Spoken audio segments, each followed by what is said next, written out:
Il faut donc avoir des rapports sexuels, même étant vieux. Du point de vue scientifique, l'acte sexuel augmente la durée de vie. Ah d'accord, ça je ne savais pas. Il faut le savoir. Et les hormones. Donc,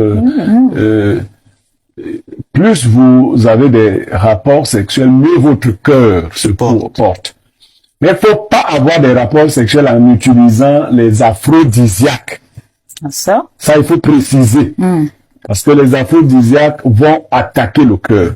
L'acte sexuel a carrément la même importance dans le fonctionnement hormonal que la pratique du sport. Oui. C'est une très bonne chose.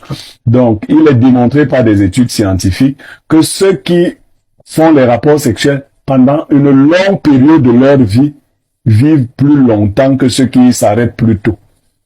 Ça, il faut le savoir. Okay. Donc, c'est déjà bien. Et puis, c'est en Afrique que les femmes ont développé ce genre de choses. Je ne veux plus cette affaire-là. Ça accélère le vieillissement des femmes. Lorsque vous arrêtez brutalement. Voilà, ça accélère le vieillissement du corps et ainsi de suite. Il faut donc avoir des rapports sexuels, même étant vieux, il faut les pratiquer. Vous n'avez pas besoin de toute la gymnastique à laquelle les jeunes gens se livrent, qui n'est même pas utile. C'est pas olympique, c'est pas un sport olympique. Donc, c'est une bonne chose. J'ai dit, c'est bon pour le cœur et c'est bon pour les sentiments. Parce que celui qui a de bons rapports sexuels a une psychologie ouverte, il est épanoui et il est souvent gai, ainsi de suite.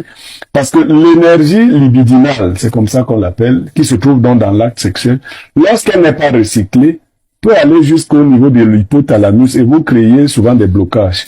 Donc, en fait, les gens qui sont à cet âge-là et qui peuvent aussi développer des maladies de vieillesse plus rapidement, comme des maladies liées à la vue.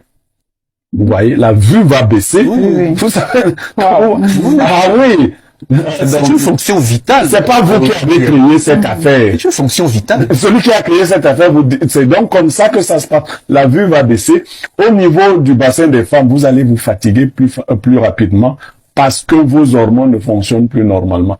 Faites attention à ces grands-mères qui ont arrêté très tôt d'avoir des rapports. Vous voyez qu'elles ont des problèmes de mobilité. Effectivement. Voilà. Donc vous, le conseil que je vous donne, c'est faites jusqu'à votre mort.